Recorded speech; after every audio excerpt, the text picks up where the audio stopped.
Hey guys, welcome to resource point. आज हम लोग डिस्कस करने वाले हैं वीज़ एंड इसकी करंट अफेयर्स जो कि हमारी जुलाई मंथ की चल रही है। तो इसमें हम लोग स्टार्ट की है इकॉनमी में हमारी 2 टॉपिक कंप्लीट हो गई है जो कि है national multi dimensional poverty index and second one is GST में एक टॉपिक हमारा रह गया था ऑनलाइन गेमिंग। इसे भी मैं यहाँ पे स्टार्ट करती हूँ यहाँ से। साथ ही हम लोग देखते हैं कि जो टैक्स बेस है वो वाइडन होते जा रहा है, तो इसके पीछे की बातें। एंड एक बिल हमारे यहाँ जन विश्वास अमेंडमेंट और प्रोविज़न बिल लाया जा रहा है, but bill is not important for us until and unless जब तक ये एक्ट नहीं बन जाता। मैं आप लोगों को प्रोवाइड कर दूंगी कि what is this all about. But the next topic जो कि हमेशा से इंपॉर्टेंट रहा है, gig workers and gig economy. Again this topic is in news. मैं हमेशा कहती हूँ कि कुछ टॉपिक ऐसे हैं जो कि हर 1-2 महीने में आपका रिपीट होते रहते हैं, तो प्लीज़ डोंट टेक टेंशन। अगर किसी मंथ का आपका छूट भी जाता है तो वो टॉपिक फिर आगे आपको दिख जाएगा। ओके, देन यहाँ पे एफपीआई के बारे में बात करेंगे। बहुत ही दिन के बाद ये फॉरेन पोर्टफोलियो इन्वेस्टमेंट हम लोग यहाँ पे पढ़ने वाले। तो चलिए स्टार्ट करते हैं और देखते कितनी टॉपिक आज हम लोग कंप्लीट कर पाते हैं। तो सबसे पहले जीएसटी, जो कि बेसिक हमने यहाँ पे देख लिया था। आपको बताना है जीएसटी से रिलेटेड कि जीएसटी हमारे देश में किस डेट को लाया गया। ओके, और साथ ही साथ जीएसटी में आपको ये बताना है कि कितने टैक्स स्लैब है। और आज के डेट में आप देखोगे online gaming. Okay, online gaming हम लोग स्टार्ट करते हैं। मैं तो पूछने वाली थी ये इसमें कितने किस टैक्स स्लैब में ही आता है, बट कोई नहीं। अभी आप देखो जीएसटी काउंसिल के द्वारा जीएसटी यहाँ पे इम्पोज किया गया है ऑनलाइन गेमिंग में, हॉर्स रेसिंग में और कसिनोज़ में। ठीक है, तो ये आपका जो सबसे हाईएस्ट टैक्स स्लैब है 28% ये आपका इम्पोज हुआ है। टैक्स रेट अगर आप देखोगे 28%, जो कि इलेक्ट्रॉनिक गेमिंग वगैरह, कसिनो वगैरह है और हॉर्स रेसिंग है, इसमें आपका लगाया गया है। साथ ही ये इनिशियल अमाउंट है जो कि जैसे ही आप एंट्री करते हो, मतलब कि कसिनो में एंट्री करोगे या हॉर्स रेसिंग देखने के लिए एंट्री करोगे, ऑनलाइन गेमिंग के लिए जब आप यहाँ पे साइन अप करोगे, लॉगिन करोगे, तब आपको यहाँ पे पे करना होगा। यानी कि दोनों तरीके का गेम यहाँ पे आपका कवर किया जा रहा है, स्किल और चांसेस का। ठीक है, साथ ही अगर हम लोग देखें कुछ ऑनलाइन गेम्स के बारे में, इसके टाइप्स देख लेते हैं।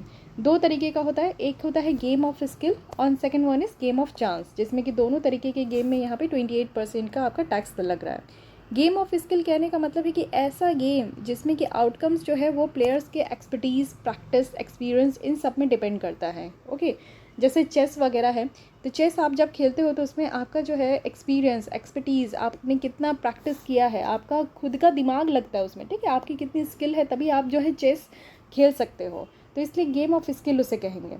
अभी तक आप देखो 18% जो है वो यहाँ पे चार्ज किया जा रहा था, जो भी यहाँ पे आपका गेम वगैरह था, जैसे rummy, fantasy sports games like dream 11, ये सब आज की डेट में आप देखोगे ना कि ऑनलाइन गेमिंग बहुत ज़्यादा बढ़ चुकी है। एंड इवन बहुत लोग इस पर ट्रैप भी हो चुके हैं। इट मीन्स कि आप लोग में से बहुत सारे लोग होंगे जो कि ऑनलाइन गेमिंग के पीछे दीवाने हुए पड़े होंगे।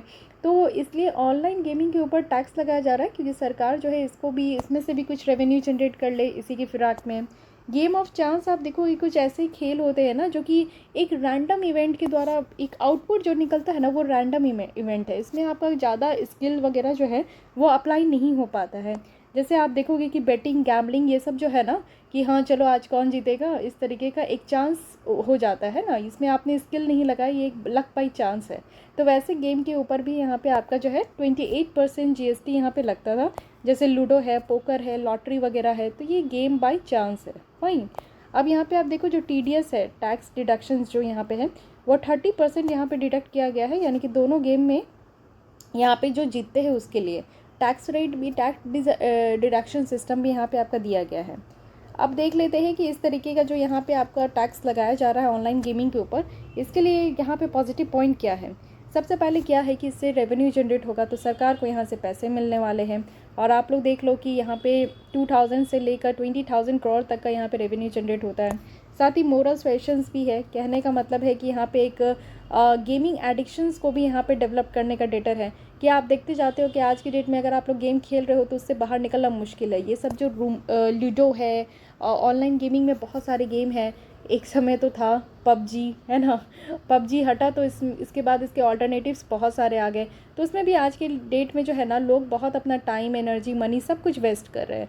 तो एक तरीके का डिटरेंस भी क्रिएट होगा कि अगर आपको ज़्यादा से ज़्यादा मनी स्टार्टिंग में ही देना पड़ जाए, टैक्स अगर हाई हो गया है, आपको ज़्यादा पैसा देना पड़ जाए, और जो लोग जो है समर्थ नहीं है, या फिर जो समर्थ भी, अगर उनको ये फील हो जाए कि ये just a waste of money है, तो फिर वो लोग खेलना बंद कर देंगे। तो एक डिटरेंस भी क्रिएट करना, एक बैलेंस लेकर आएगा हमारे सोसाइटी में।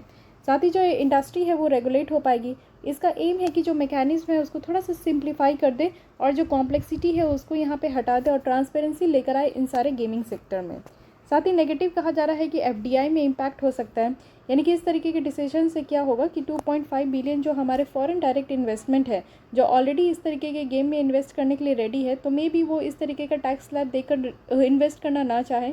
साथ ही इससे क्या होगा कि अनलाइसेंस जो ऑपरेटर्स है वो यहाँ पे इंक्रीज़ हो सकते हैं, कि जिनके पास लाइसेंस भी नहीं है लेकिन फिर भी वो यहाँ पे ऑनलाइन गेमिंग के ऑपरेटर बने पड़े हैं। ठीक है, अब ऑनलाइन गेमिंग इंडस्ट्री हमारे देश में देखते हैं कि किस तरीके का क्या स्टेटस है।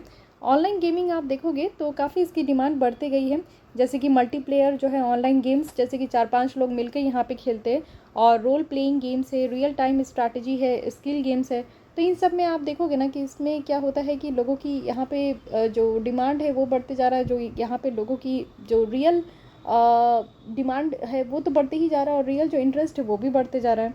साथ ही स्टेटस और पोटेंशियल देखें तो आज की डेट में इसकी वैल्यू जो है ना वो बताया जा रही है कि 2.6 बिलियन डॉलर तक है। और प्रोजेक्टेड ग्रोथ अगर आप देखोगे तो यहाँ पे कंपाउंड एनुअल ग्रोथ रेट जो है वो 27% तक है नेक्स्ट 5 ईयर्स तक कहा जा रहा है कैसा होगा। यूज़र बेस अगर आप देखो तो इंडिया में एम्प्लॉयमेंट की अगर आप बात करोगे तो देखो लास्ट ईयर में 1 लाख पीपल तक को एम्प्लॉयमेंट मिली है ऑनलाइन गेमिंग में। एफडीआई अगर हम लोग देखें तो कितनी इन्वेस्टमेंट हुई है, तो लास्ट ईयर में 15,000 करोड़ तक का इन्वेस्टमेंट देखा जा रहा है। लेकिन देखिए जिस तरीके से ऑनलाइन गेमिंग बढ़ते जा रहा है तो उसी तरीके से इसको रेगुलेट करना भी ज़रूरी है।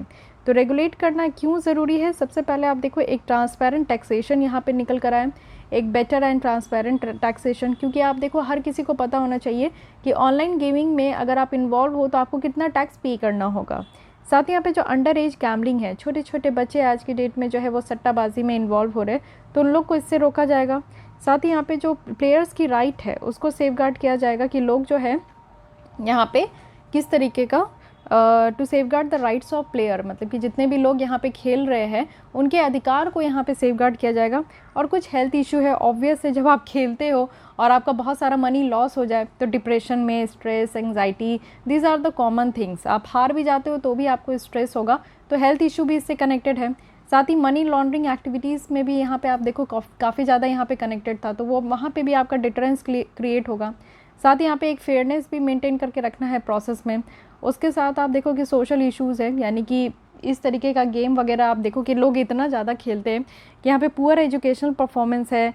लोग जो है यहाँ पे अंडर एज यूज़र्स भी है, जो बच्चों को यहाँ पे पढ़ने के लिए मोबाइल दी जा रही है, लैपटॉप दी जा रही है, वो बच्चे आज के डेट में गेम खेल के जो है अपना समय और पैसा बर्बाद कर रहे हैं। साथ ही टेक्निकल रिस्क भी है। इन सारे गेम को जो आप इंस्टॉल करते हो इससे आपका साइबर अटैक होने की चांसेस है, फिनेंशियल फ्रॉड होने की चांसेस है। जैसे आप अपने कार्ड का पूरा डिटेल वहाँ पे दे देते हो तो उससे जो है फ्रॉड वगैरह भी होने की बहुत ज़्यादा चांसेस हैं। और आज के डेट में आप देखते हो कि जितना भी यहाँ पे साइबर अटैक हो रहा है, साइबर क्राइम हो रहा है, वो इन सब से ही रिलेटेड है। Okay, so these are the things, क्योंकि ऑनलाइन गेमिंग को रेगुलेट करने के लिए ये सारे ज़रूरी हैं। चैलेंजेस बताया जा रहा है कि एक तो जुरिस्डिक्शनल डायलेमा है कि एक तरफ आप देखो कि ऑनलाइन गेमिंग एक स्टेट सब्जेक्ट आता है, यानी कि स्टेट गवर्नमेंट के अंदर में है, और गैम्बलिंग एंड बेटिंग भी इसी में आता है। वही सेंटर जो कि यहाँ पे ministry of electronics and IT है, ये इसके नोडल मिनिस्ट्री भी बन गए हैं ऑनलाइन गेमिंग के। तो बहुत सारे ऐसे स्टेट है जैसे कि आंध्र प्रदेश, तेलंगाना, यहाँ पे तमिलनाडु, इनके द्वारा अपना ही कानून बनाया गया है ऑनलाइन गेमिंग को लेकर कि वो कैसे रेगुलेट करेंगे, क्या होगा नहीं होगा। तो समटाइम्स यहाँ पे आपका डिलेमा है कि जुरिस्डिक्शंस किसके अंदर है, सेंट्रल गवर्नमेंट के अंदर है कि स्टेट गवर्नमेंट के अंदर है। साथ ही यहाँ पे moral stand versus revenue collection dilemma है। वहीं आप इंडस्ट्री देखो तो इंडस्ट्री जो है वो रेवेन्यू वगैरह काफ़ी प्रोवाइड कर रहे हैं सरकार को, 1000 ऑफ करोड़ है एक साइड, और हंड्रेड्स ऑफ पीपल्स है जो कि इस गेम के चक्कर में इतना ज़्यादा पैसा यहाँ पे लगा दिए जिससे कि उनका लाइफ भी जा रहा है और लाइफ टाइम जो है वो एडिक्शन के कारण अपनी ज़िंदगी भी बर्बाद कर रहे हैं। साथ ही प्रोटेक्शन है प्लेयर्स के राइट का।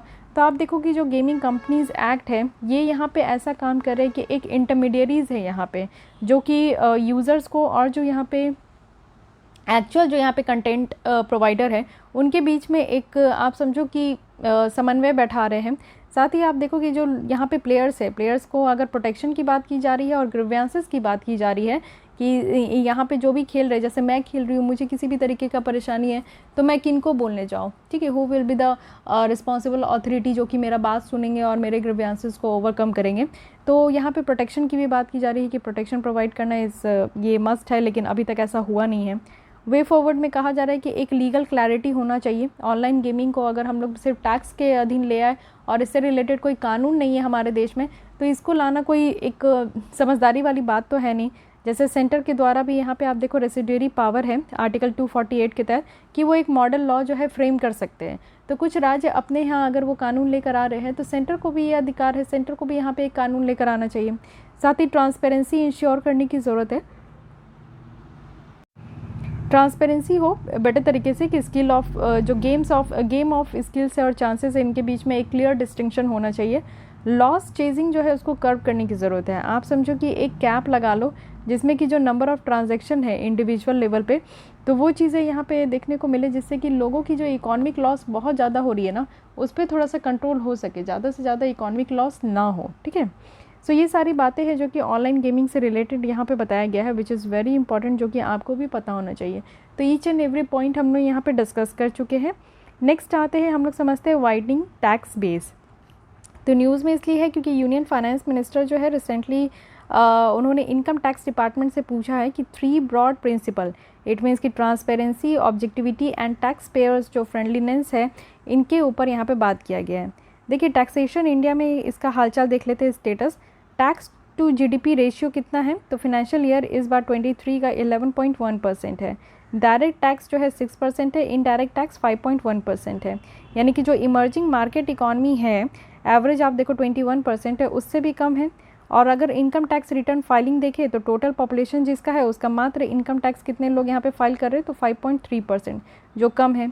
ईयर ऑन ईयर ग्रोथ अगर हम लोग नेट जो डायरेक्ट टैक्स कलेक्शन है उसमें भी अगर हम लोग देखें तो यहाँ पे 17% ही है, ठीक है। तो ये भी चीज़ें कहा जा रहा है।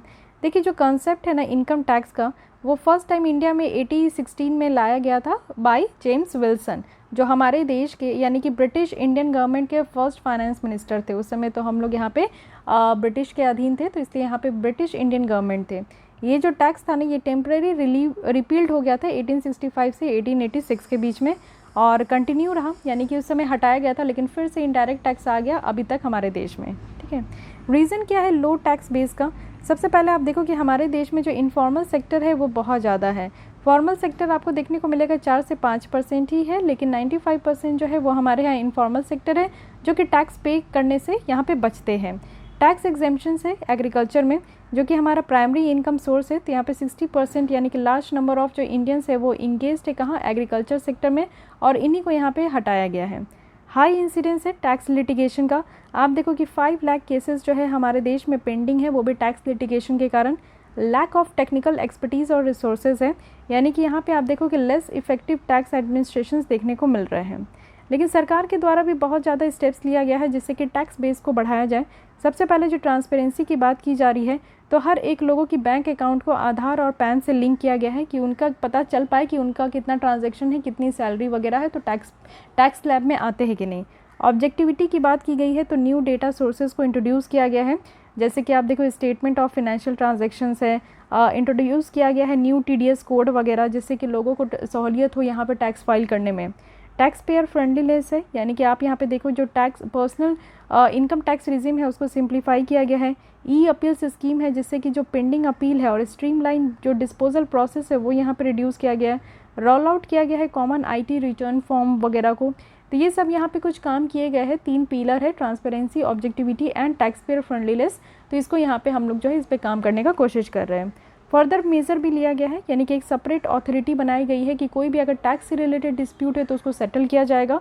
साथ ही हाई इनकम जो एग्रीकल्चर हाउस होल्ड है उनको भी टैक्स स्लैब में इंक्लूड किया गया है, क्योंकि आपको पता है हमारे देश में जो हमारा देश तो कृषि प्रधान देश है, और हमारे देश में मैक्सिमम जो पॉपुलेशन है मोर देन 60% वो हमारे एग्रीकल्चर सेक्टर में ही इंगेज्ड है।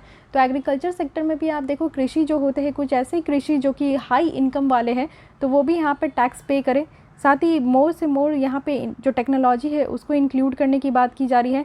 ज़्यादा से ज़्यादा टेक्नोलॉजी इतना कड़ा हो जाए कि टैक्स इवेशन जैसी जो चीज़ें हैं वो यहाँ पे हमारे देश में ख़त्म हो जाए, कम हो सके। इसलिए जो टैक्स बेस है हमारे यहाँ उसको वाइडन करना ज़रूरी है।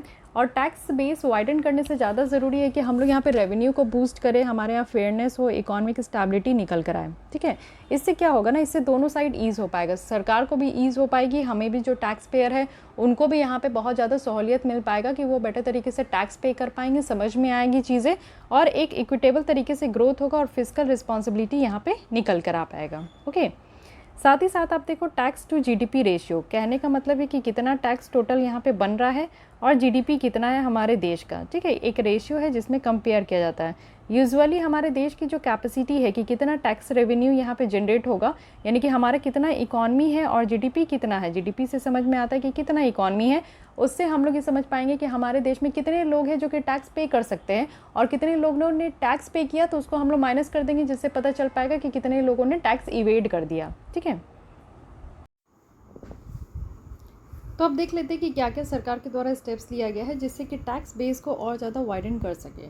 सबसे पहले आप देखो कि 3 पॉइंट्स पे यहाँ पे काम किया जा रहा है, transparency, objectivity and tax payer friendliness. First one is की ट्रांसपेरेंसी।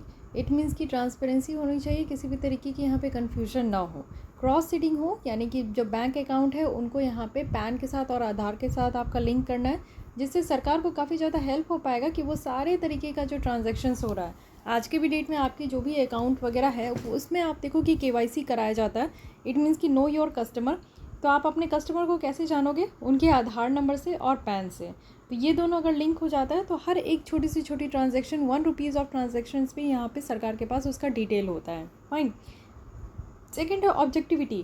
कहने का मतलब है कि न्यू डेटा सोर्सेज को इंट्रोड्यूस करना, वो भी स्टेटमेंट ऑफ फिनेंशियल ट्रांजैक्शंस में।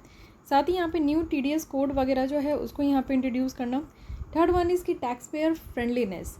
इट मीन्स कि टैक्स जो पे करते हैं उनके लिए एक ऐसा प्लेटफॉर्म होना चाहिए जो कि उनको बहुत ही अच्छे तरीके से समझ में आए और अच्छे से वो टैक्स पे कर सकें।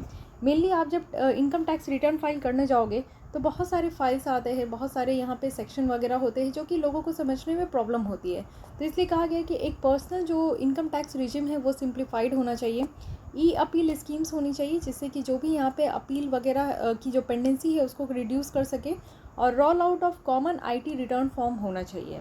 इट मीन्स कि यहाँ पे आप देखोगे कि एक ही कॉमन आईटी यहाँ पे आपका फॉर्म हो। अगर आईटी रिटर्न फॉर्म कर रहे हैं, रिटर्न कर रहे हैं, यहाँ पे फाइल कर रहे हैं, तो उसके लिए फॉर्म एक ही कॉमन होना चाहिए, जो सब तरीके के जो भी टैक्स स्लैब में आ रहे हैं उनके लिए एक ही फॉर्म होना चाहिए। ओके, अब देखिए कि फर्दर और क्या मेजर्स लेने की ज़रूरत है जिससे कि हम लोग टैक्स बेस को और ज़्यादा बढ़ा सकें। सबसे पहले जो है यहाँ पे आप देखो कि जो टैक्स डिस्प्यूट है उसको सेटल करने के लिए यहाँ पे एक अलग सी अथॉरिटी को इस्टेब्लिश करने की ज़रूरत है। साथ ही जो high income agriculture house hold है उसको इंक्लूड करने की ज़रूरत है, यानी कि फार्मर्स जिसमें कि ज़्यादा से ज़्यादा फार्म होल्डिंग है उनको यहाँ पे इनके अंदर कवर किया जाएगा, यानी कि इनकम टैक्स के तहत इसको कवर किया जाएगा एक अलग से यहाँ पे थ्रेशोल्ड लिमिट को सेट करके। ठीक है, उसके बाद आप देखो कि ज़्यादा से ज़्यादा टेक्नोलॉजी जो है वो इंक्लूड किया जा सके, डेटा माइनिंग वगैरह भी हम लोग यहाँ पे कर सकते हैं जिससे कि टैक्स इवेजन का जो एग्जैक्ट लेवल है उसको समझ सके, और साथ ही साथ यहाँ पे कि कैसे हम लोग लूप होल्स वगैरह को फील कर सके वो भी यहाँ पे दिया जा रहा है। कंक्लूजन में कहा जा रहा है कि देखिए इंडिया का जो यहाँ पे टैक्स बेस है ना उसको वाइडन करने से क्या होगा कि हमारे जो रेवेन्यू है वो और ज़्यादा से ज़्यादा बढ़ेगा, फेयरनेस निकल कर आएगा, इकोनॉमिक स्टेबिलिटी हो पाएगी हमारे देश में। इससे क्या हो पाएगा कि जो टैक्स पेयर, जो भी थोड़े बहुत टैक्स पेयर है जो कि इसके ऊपर रियलाइज है, तो वो यहाँ पे ईज़ फील कर सके, उनको आसानी लगे यहाँ पे। साथ ही इससे गवर्नेंस भी बढ़ेगा और इक्विटेबल ग्रोथ जो है वो यहाँ पे प्रमोट होगा, फिस्कल रिस्पॉन्सिबिलिटी यहाँ पे निकल कर आ पाएगा। ठीक है, तो ये सारी बातें हैं जो कि यहाँ पे कहा जा रहा है कि अगर हम लोग यहाँ पे टैक्स बेस को और ज़्यादा वाइडन करें, इट मीन्स कि ज़्यादा से ज़्यादा लोग जो है यहाँ पे इनकम टैक्स रिटर्न फाइल करें जिससे कि हमारे लोगों को भी प्रॉब्लम ना हो, उनको भी सहूलियत हो, उनको भी बेटर हो, और साथ ही साथ हमारे सरकार के लिए भी ये एक बेटर हो सके। ओके, अब यहाँ पे जन विश्वास बिल। तो जन विश्वास जो बिल लाया जा रहा है यह भी लोकसभा में पास किया गया। अब देखिए राज्यसभा से भी पास हो जाता है, फिर यहाँ पे आपकी प्रेसिडेंट की असेंट मिल जाती है, तब ये बिल आपका एक्ट में कन्वर्ट हो जाएगा। जन विश्वास जो कहा जा रहा है इसमें क्या किया जाएगा कि जो 180 ऑफेंसेस हैं, 42 ऐसे कानून है हमारे देश में जिसमें कि 180 ऐसे अपराध है जिसको डीक्रिमिनलाइज के आधार पे रखा गया है। इट मीन्स कि यहाँ पे आपका जो क्रिमिनल कैटेगरी में रखा गया है कि अगर आप लोग ये सारे अपराध करते हैं तो फिर आपके ऊपर ये चार्जेस लगाए जाएंगे, पनिशमेंट लगाए जाएंगे, तो वो चीज़ें यहाँ पे नहीं होगी। साथ ही यहाँ पे जो बहुत सारे फ़ाइन है उसको पेनल्टी में कन्वर्ट किया जाएगा, और बहुत सारे जो ऑफेंसेस और जो पेनल्टीज़ है जो कि इंडियन पोस्ट ऑफिस एक्ट 1898 के तहत है उसको हटा दिया जाएगा। और पीरियोडिक रिवीजन करना, इट मीन्स कि जो 10% इंक्रीज़ हो रहा है मिनिमम अमाउंट में, वो हर 3 साल यहाँ पे आपका इंक्रीज़ होगा। साथ ही ग्रीवियंस रिड्रेसल में चेंजेस लाना और एपेलेट मैकेनिज्म वगैरह में चेंजेस लाना, और ज़्यादा से ज़्यादा जो एडजुडिकेटिंग ऑफिसर्स हैं उनको यहाँ पे अपॉइंट करना।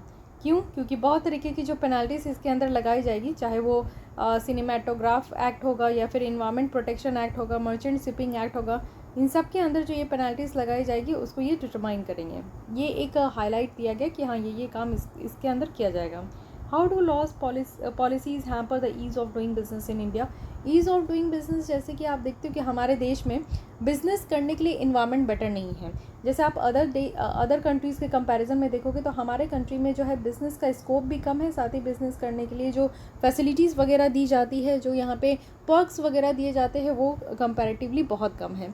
तो कैसे हम लोग कुछ कानून और पॉलिसीज़ ला सकते हैं जिससे कि बेटर हो जाए। लेकिन अगर कोई कानून और पॉलिसी लाया जाएगा तो उससे आप देखो कि कहीं ना कहीं ease of doing business, it means कि जो हम लोग बिज़नेस करते हैं उसमें आसानी मिलने में हैम्पर हो जाए। तो देखिए, रेगुलेटरी कोलेस्ट्रॉल कहा गया है कि मल्टीपल कंप्लाइंस होते हैं, रिपोर्ट वगैरह फाइल करने की बात की जाती है, इंस्पेक्शन वगैरह किया जाता है जिससे कि डाइवर्स पार्ट ऑफ बिज़नेस को यहाँ पे ओवरसी कर सके। यहाँ पे आप देखो कि क्लॉजेस है इम्प्रीजमेंट का, यानी कि ऑलमोस्ट 5 क्लॉज जो है उनमें से 2 ऐसा है जो कि इम्प्रीजमेंट और पेनल्टी की बात की जाती है। साथ ही लैक ऑफ प्रोपोर्शनैलिटी है, डिसप्रोपोर्शनेट सेलेक्शन है पनिशमेंट का, साथ ही साथ इसको ऑफेंस के कंपैरिजन में देखें, ओवरलैपिंग है और क्रॉस पर्पस यहाँ पे लॉज वगैरह है। साथ ही लीगल एंड पॉलिसी यहाँ पे अनप्रिडिक्टेबिलिटी है, और एडमिनिस्ट्रेटिव डिस्क्रेशंस और रेंट सीकिंग भी है। ओके, अब देखते हैं कि how does the bill help, कैसे ये बिल हेल्प करेगा। सबसे पहले जो है यहाँ पे क्रिमिनल प्रोविजंस जो भी है, चाहे वो माइनर के लिए हो, टेक्निकल के लिए हो, प्रोसीजर डिफ़ॉल्ट्स के लिए हो, उसको रैशनलाइज करेगा।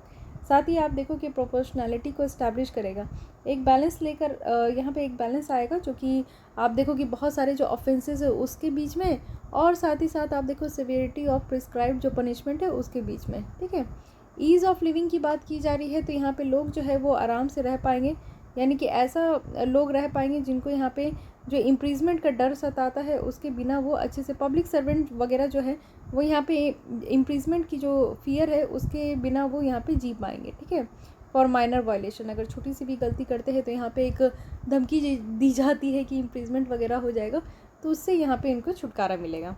ईज़ ऑफ डूइंग बिज़नेस की बात करें तो यहाँ पे क्या है कि सारे अमेंडमेंट जो है बहुत सारे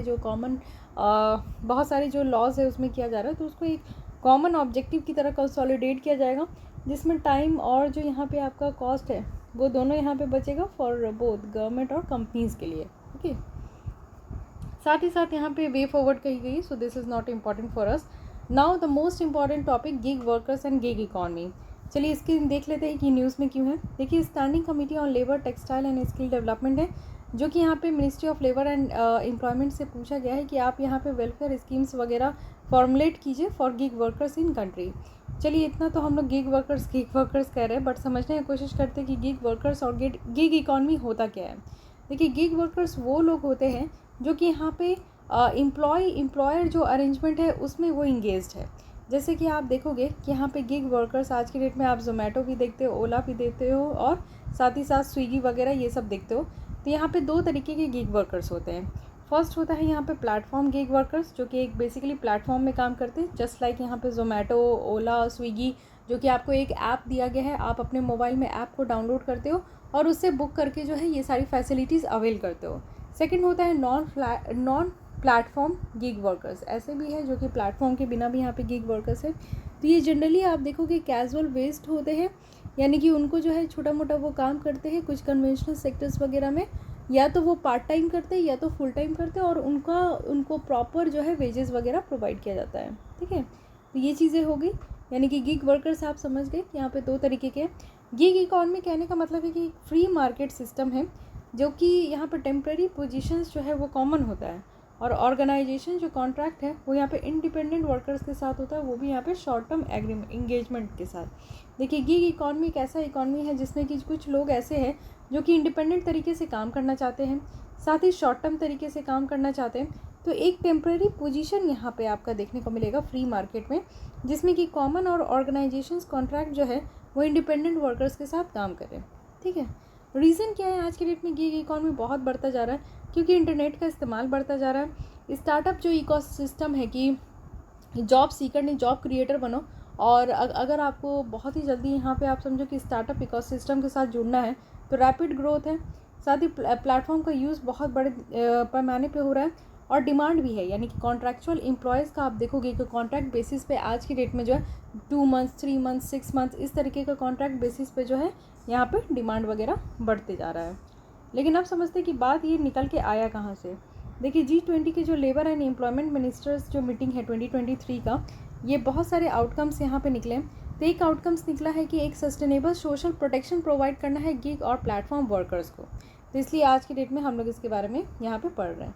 डेटा बैंक में आप देखोगे तो 77 लाख वर्कर्स हमारे देश में ऐसे हैं जो कि गिग इकॉनमी में काम कर रहे हैं, और ये जो डेटा दिया गया है ये आपका नीति आयोग के द्वारा यहाँ पे प्रोवाइड किया गया है। वहीं अगर 47% गिग वर्कर्स देखें तो ये मीडियम स्किल्ड जॉब है, जिसमें कि 22% जो है हाई स्किल्ड है और 31% हमारा लो स्किल्ड है। वहीं 36% अगर विमेन पार्टिसिपेशन देखें तो 2002 में था, जो कि 2018 में मात्र 18% था, लेकिन चलिए अब ये काफ़ी हद तक इंक्रीज़ भी हुआ है। 8 फोल्ड इंक्रीज़ अगर हम लोग यूथ पार्टिसिपेशन का देखें गिग इकॉनमी में तो ये भी हमें देखने को मिला है। अब और देखते हैं कि क्या क्या चैलेंजेस है आज की डेट में गिग इकॉनमी में। सबसे पहले आप देखो कि शॉर्ट टर्म के लिए है, एक टेम्प्रेरी अगर यहाँ पे पोजीशंस है तो ऑब्वियस है कि यहाँ पे जॉब इनसिक्योरिटी है। गिग वर्कर्स जो है वो टिपिकली किसी प्रोजेक्ट के साथ यहाँ पे इंगेज्ड होते हैं, और साथ ही साथ आप देखो यहाँ पे फिनेंशियल इनस्टेबिलिटी भी है। कई बार आप देखोगे कि जो यहाँ पे हमारे जोमेटो स्विगी वाले जो लोग आते हैं उनसे कभी आप पूछना कि उनको कितना मिलता है, आपने कितना पे किया, जो भी आपने फूड वगैरह मंगाए या फिर कुछ और भी डिलीवर किया उसके लिए आपने कितना पे किया और इनको कितना मिलता है उस डिस्टेंस के हिसाब से, तो आपको समझ में आएगा कि इनके साथ कितना एक्सप्लॉयटेशन हो रहा है। साथ ही इनकम इनस्टेबिलिटी है कि इनको फेयर तरीके से यहाँ पे इनकम भी नहीं मिलता, और हर मंथ की तो आप इनकम देखो काफ़ी फ्लक्चुएट करती है जिस तरीके से इनका काम है, और जिस तरीके से आप देखो कि काम का भी नेचर भी यहाँ पे बहुत ही ज़्यादा अनप्रिडिक्टेबल है। लैक ऑफ लीगल प्रोटेक्शन है। गिग वर्कर्स जो है अगर आप देखोगे लेबर लॉज से इनको बाहर रखा गया है। जब लेबर लॉज से बाहर रखा गया है, कोई भी कानून से इनको जो है यहाँ पे बांधा नहीं गया, तो ऑब्वियस है कि इनको सोशल सिक्योरिटीज़ वगैरह हो गया या फिर किसी भी तरीके की जो सिक्योरिटी होती है उनसे इनको वंचित रखा गया है। साथ ही अनइक्वल बार्गेनिंग पावर है।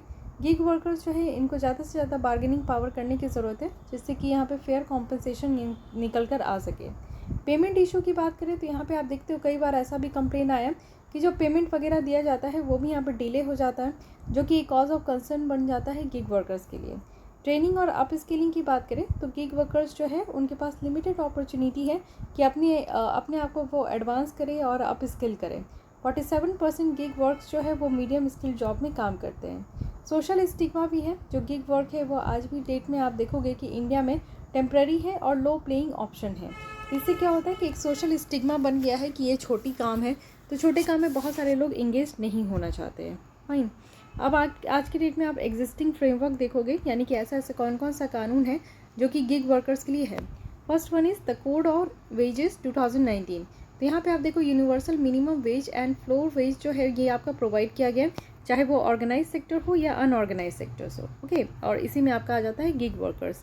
तो जो सेकंड है वो है code on social security 2020। Then ministry of जो लेबर एंड एम्प्लॉयमेंट है उनके द्वारा रिकॉग्नाइज किया गया है गिग और जो प्लेटफॉर्म वर्कर्स होते हैं। ये जो कोड है इसमें क्या है कि एक यहाँ पे सुइटेबल सोशल सिक्योरिटी स्कीम्स यहाँ पे फ्रेम करना है, और ये जो फ्रेम किया जाएगा वो सेंट्रल और स्टेट गवर्नमेंट के द्वारा मिलकर किया जाएगा। ई श्रम पोर्टल भी है, यानी कि इससे क्या है कि एक डेटाबेस वगैरह क्रिएट करना है, किसके लिए, तो अनऑर्गेनाइज्ड वर्कर्स के लिए, जिसमें कि आपके गिग वर्कर्स भी आते हैं। तो ये 3 ऐसी इनिशिएटिव है और 3 ऐसे हमारे यहाँ स्कीम्स है, आप कह सकते हो कि ये फ्रेमवर्क है जिसके बेसिस पे गिग वर्कर्स हमारे देश में काम कर रहे हैं। वे फॉरवर्ड में कहा जा रहा है कि क्या करना चाहिए, तो गिग वर्कर्स को ज़्यादा से ज़्यादा रिकॉग्नाइज करनी चाहिए कानून के तहत, और एक एश्योर्ड मिनिमम वेजेस अर्निंग वगैरह प्रोवाइड करने की ज़रूरत है, और एक आप देखो सोशल सिक्योरिटी कवर यहाँ पे प्रोवाइड करने की ज़रूरत है। जो गिग वर्कर्स है इनको यहाँ पे सोशल सिक्योरिटी के तहत लाया जाए, जिससे कि इनको time to time insurance, provident fund, pension ये सब कुछ मिलते रहे। साथ ही कोड ऑन सोशल सिक्योरिटी जो है उसको इम्प्लीमेंट करना बहुत अच्छे से ज़रूरी है, क्योंकि इससे क्या होगा, इनका इम्प्लीमेंटेशन होगा तो इससे यहाँ पे बहुत हद तक लोगों को सोशल सिक्योरिटी का लाभ मिलेगा। साथ ही एक्सेस टू फाइनेंस है, इंस्टीट्यूशनल क्रेडिट आप देखोगे कि यहाँ पे एक्सेसिबल तो कराना ही चाहिए जो प्लेटफॉर्म वर्कर्स है और जो यहाँ पे इंटरेस्टेड है। Fine, so guys this is all about. और यहाँ पे हम लोग देखते हैं कि गिग इकॉनमी का यहाँ पे फ़ायदा क्या है। कंज्यूमर के हिसाब से आप देखो कि पर्सनलाइज सर्विस है जैसा वो चाहते हैं, इनसे उनका टाइम और मनी दोनों सेव होता है। एम्प्लॉयज़ के लिए क्या है कि यहाँ पे फ्लेक्सिबिलिटी है, यानी कि कंज्यूमर जैसे हम जैसे कंज्यूमर हैं तो अगर गिग वर्कर्स है आज के डेट में तो हम लोग घर बैठे बैठाए कुछ भी मंगवा ले रहे हैं। इससे क्या हो रहा है कि हमें यहाँ पे जो है टाइम का भी सेविंग हो पा रहा है और हम लोग एक टाइम को बेटर तरीके से यूटिलाइज़ कर पा रहे हैं और मनी भी यहाँ पे सेव हो जा रहा है। सस्ते दाम में ही आपको सारी चीज़ें मिल जाती है। बहुत सारी चीज़ तो यहाँ पे आपका क्या है कि ऑलरेडी आपका डिस्काउंट फॉर्म में रहता है। एम्प्लॉयज़ के लिए है कि वो फ्लेक्सिबिलिटी है, जब मन करता है तब वो काम कर सकते हैं और रिमोट वर्किंग भी है। साथ ही लाइफ यहाँ पे वर्क लाइफ बैलेंस रहता है। इट मीन्स कि आप दिन में बिजी हो, रात में जॉब करना चाहते हो तो रात में कर सकते हो, रात में बिजी हो दिन में जॉब करना चाहते हो तो कर सकते हो। साथ ही अगर कंट्री के लिए देखें तो इससे आपका एम्प्लॉयमेंट निकल कर आ रहा है और साथ ही साथ यहाँ पे बहुत सारे सेक्टर्स और सेक्शंस को यहाँ पे ज़रूरत है तो वो ज़रूरत भी पूरी हो पा रही है। स्टार्टअप को यहाँ पे मदद मिल पा रहा है कि वो थ्राइव करे और साथ ही साथ हमारा इकॉनमी भी बूस्ट हो रहा है। एम्प्लॉयर्स के लिए अगर हम लोग देखें तो यहाँ पे क्या है कि लो कॉस्ट लेबर है जो कि मिल जाते हैं, लो कंप्लायंस कॉस्ट है, डाइवर्स पूल ऑफ लेबर आपको देखने को मिलेगा। Fine, so guys this is all about this article जिसमें कि हमने यहाँ पे गिग वर्कर्स के बारे में और गिग इकॉनमी के बारे में डिटेल में पढ़ा। तो इसी तरीके से आप लोग अगर हर महीने के मंथली मैगजीन पढ़ते रहोगे तो बहुत सारी टॉपिक्स ऐसी होती है जो कि आपका रिपीटेड फॉर्म में होते हैं, तो इससे आपको मैक्सिमम चीज़ें जो है वो यहाँ पे गेन हो जाएगा, नॉलेज गेन हो जाता है। फाइन, सो गाइज आज के लिए बस मैं इतना ही रखती हूँ। कल स्टार्ट करूँगी यानी कि फॉरेन पोर्टफोलियो इन्वेस्टमेंट के साथ और रेस्ट ऑफ द जो जितनी टॉपिक है उसको मैं यहाँ पे कल ही कंप्लीट कर दूँगी। So this is all for today. I hope you like this lesson. अगर आपको लेसन अच्छे लगते हैं तो लाइक कर सकते हैं, अपने दोस्तों के साथ भी शेयर कीजिए। If you have any kind of doubts and queries आप यहाँ पे आराम से कमेंट कर सकते हो। मिलती हूँ कल इसी टाइम पे। आज के लिए बस इतना ही। Thank you.